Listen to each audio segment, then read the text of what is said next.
This time of year, it is super common to find your tomatoes starting to get cracks like this. So what do you do about it? How do you avoid it? First of all, this is coming from a lack of sun and then a lack of, or too much moisture, which is really common in the fall. And you're gonna want to remove these as soon as possible.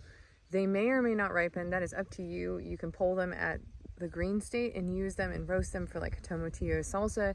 You can use them just like tomatillos, but they are like this instead. They're real tomatoes. You can use them for that if you would like, but the moment you see any sort of stretch, I call them like stretch marks on, sorry, this is in the way. Stretch marks on your tomatoes like this, those have the possibility to become cracks. Don't grab them at that point, but if you're watering them, stop.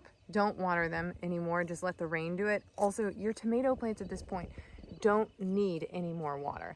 Unless you're going through an extreme dry spell, like we're talking 2 weeks of no rain, there is enough moisture that you're getting probably that these plants no longer need you to water them. So in order to avoid cracking, which also brings in fruit flies and other pests, and then the potential of late blight, which will then just demolish the end of your tomato season, you want to remove these, get rid of them, and to stop watering. And I know it sounds crazy, but if you've been watering consistently, awesome, it's gotten you to this point.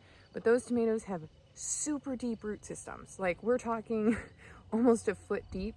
So they know how to get water, and they're communicating to one another to tell each other how to get water. So your job is done with your tomato plants. Your job is to harvest and give them an intense prune, which you can watch that video about how I suggest doing that, which was last week's. But I know we're talking a lot about tomatoes right now, but this is definitely still a time that we need to talk about tomatoes.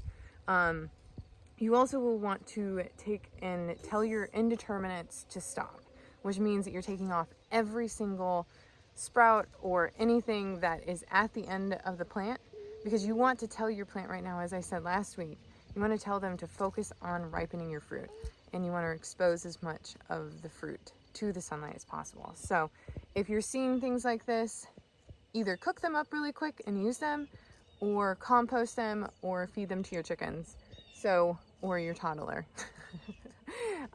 Because these are going to become a problem. They're going to attract pests, birds, fruit flies. Don't keep them around, and watch for them because they're trouble for you. Have a great day, guys.